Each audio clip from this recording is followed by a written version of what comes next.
Si je vous parle de comportement de rockstar, vous allez probablement penser à des musiciens qui explosent leur guitare sur scène, à l'instar du guitariste de Kiss, à des musiciens qui prennent énormément de drogue à la Kurt Cobain, ou peut-être encore à des artistes qui saccagent leur chambre d'hôtel, comme Ozzy Osbourne.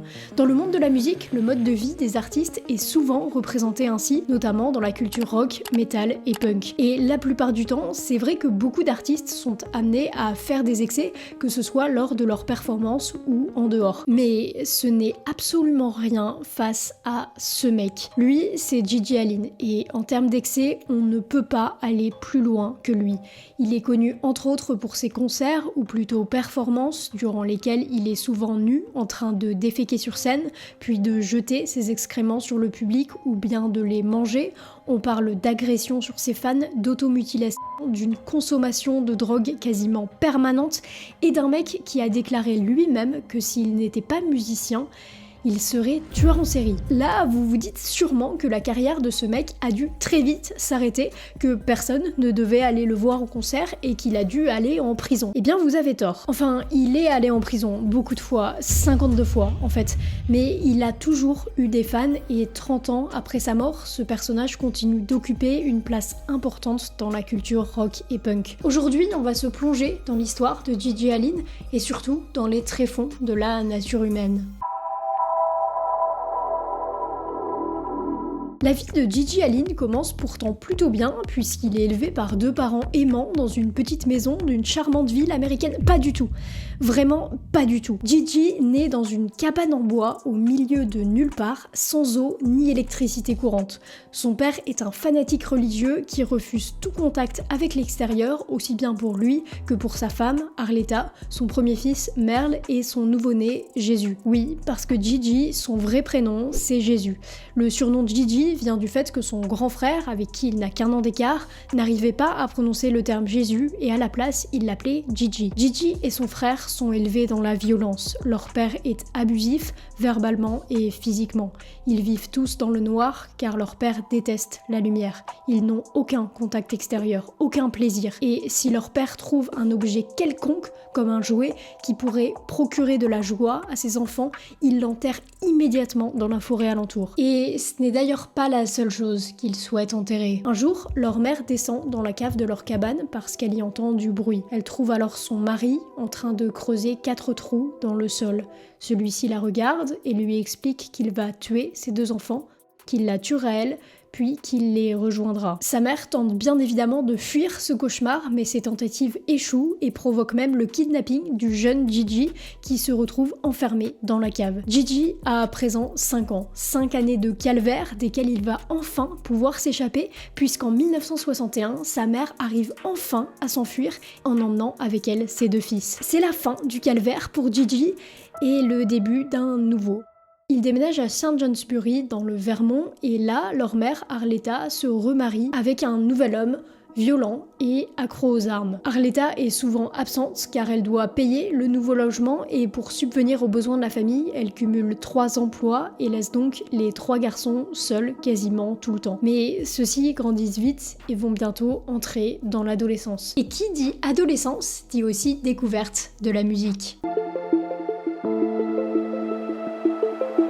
Gigi et son frère sont scolarisés à présent, mais sans grande surprise, ça se passe assez mal. Durant leurs années collège et lycée, ils vont se faire énormément harceler, entre autres à cause de la pauvreté dans laquelle ils vivent et qui se voit à travers leurs vêtements notamment. Ce harcèlement crée une haine profonde des autres chez Gigi. Les 2 frères, ensemble, commencent à commettre toutes sortes de crimes et de délits. Ils volent, vendent des substances illégales, entrent par effraction dans les maisons du voisinage. Ils deviennent 2 petites terreurs incontrôlable. Mais c'est aussi à ce moment-là que Gigi va découvrir la musique. Et il se trouve que ça va le passionner. Il découvre New York Dolls, un groupe américain de rock, et devient fan de musique, de rock et de punk. Il intègre l'orchestre de son école et devient percussionniste, et à côté, il intègre plusieurs petites formations en tant que batteur. Il va continuer la musique après sa scolarité, et en 1980, il fonde son tout premier groupe, The Jabbers. C'est la première fois qu'il passe au micro, il n'est plus batteur mais chanteur et leader du groupe. The Jabbers sort un premier album, Always was, is and always shall be. Gigi fait pas mal de concerts, rejoint énormément de formations différentes durant le début des années 80, il joue avec plein de groupes et ça va plutôt bien dans sa vie en réalité. Il trouve un job à Manchester, il travaille dans la maintenance, puis devient expéditeur-récepteur pendant plusieurs années dans les années 80. À cette même période, il se marie avec une femme, Sandra Faro. Bref, il a une vie plutôt classique en fait. Jusqu'en 1985. Cette année-là, Gigi se rend avec un de ses groupes, les Bloody Mess and the Scabs, à Peoria, dans l'Illinois, pour y jouer un concert. Ce soir-là, il achète du laxatif, et une fois sur scène, devant des centaines de personnes, il défèque. Évidemment, les propriétaires de la salle deviennent fous, demandent à virer ce mec. Une partie du public tente de sortir de la salle parce que l'odeur n'est pas très agréable, et une autre partie reste comme fascinée par le personnage qu'il voit sur scène. Et toutes ces réactions, ça va plaire à Gigi. Et c'est à partir de ce moment-là que ça va vraiment dégénérer. Gigi Allin s'est donné une mission. Il veut rendre le punk à nouveau violent, selon ses termes. Il se définit lui-même comme le dernier rocker. Il reproche à tous les autres musiciens d'avoir complètement éclipsé la partie rébellion de la musique rock et punk rock au profit de l'argent. Lui veut rendre à cette musique son essence et il en fait sa mission de vie. Il souhaite l'anarchie complète comme le veut à la base le cœur de la culture punk. Et pour ça, sa vie et ses prestations vont devenir la définition même de l'anarchie. Ses performances scéniques deviennent de plus en plus violentes.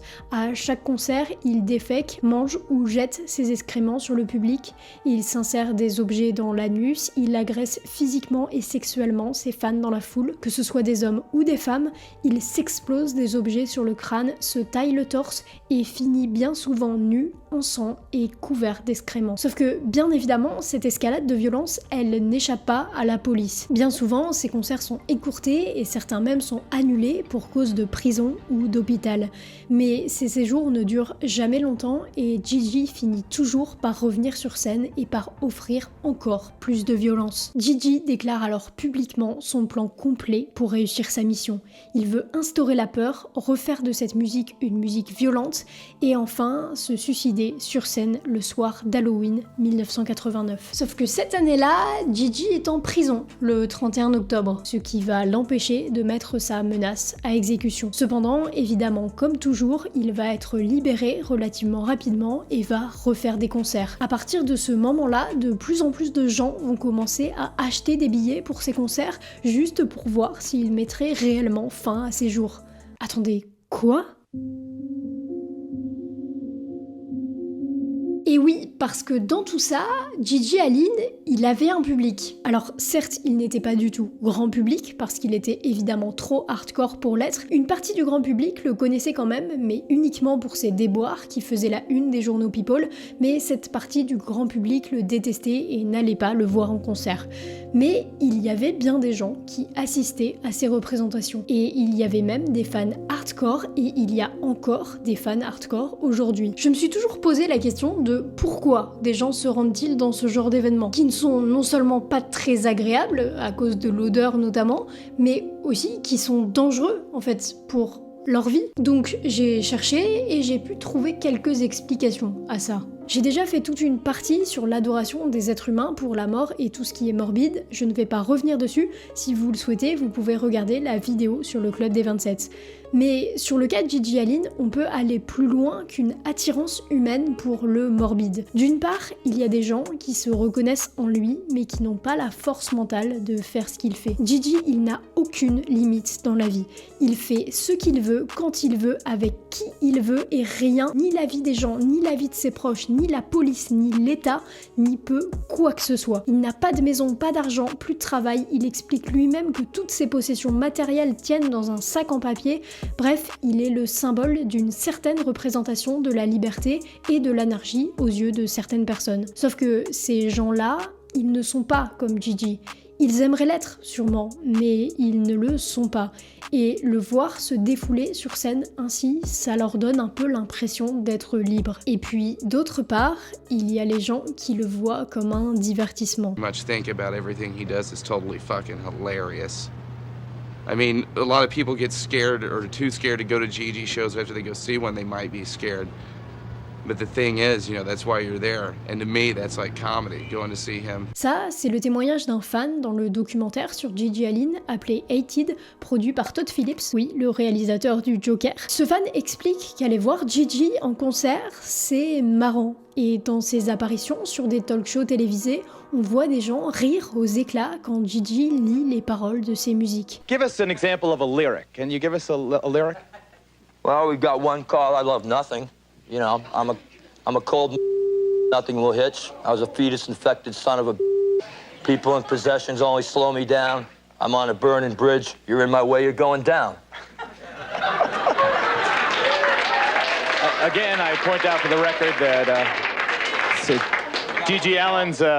Et ça, c'est plutôt triste. Il y a un professionnel de la santé mentale qui a fait une petite analyse du parcours de Gigi et qui a souligné que toute sa carrière était une sorte d'appel à l'aide et qu'à la place de recevoir de l'aide, il avait reçu de la part des gens tout le contraire, de l'approbation pour ses actes et au pire des moqueries comme le grand public sur ses talk shows. L'escalade de la violence qui a fait passer Gigi d'un mec qui se remettait d'une enfance traumatisante en essayant de construire sa vie avec un travail, une femme, à un mec sans limite qui défonce son corps et celui des autres de manière horrible et violente s'explique en partie par la réaction positive dans la finalité du public, qui, tout le temps, en redemande. Quand Gigi était un peu moins violent ou extrême sur scène, le public était déçu. Je le précise ici, même si je le referai à la fin, que ça n'explique pas la totalité de ses actes bien sûr, et surtout que ça n'excuse en rien son comportement envers les autres. C'est évident, mais je préfère le préciser. Bon, on se retrouve avec un homme incontrôlable sur scène, dangereux pour lui et pour son public, qui menace en permanence de mettre fin à ses jours sur scène. Vous vous doutez bien que ça ne pouvait que mal finir. On est le 27 juin 1993 à New York. Gigi et son groupe, Gigi Allen and the Murder Junkies, montent sur scène au gas station. Le lieu est rempli, environ 200 personnes sont amassées dans la petite salle de concert. Gigi arrive et commence par insulter et frapper l'ingé son pour une histoire de micro. Il réussit à continuer son show habituel, frapper quelques personnes dans la foule, déféquer, puis jeter ses excréments dans le public. Sauf que dans une des bagarres, Gigi perd son micro et se met terriblement en colère. Les gens présents sortent dans la cour, eux aussi furieux d'avoir attendu aussi longtemps pour ne rester que si peu de temps dans la salle. Gigi les chasse de la cour, mais les gens se mettent à le poursuivre.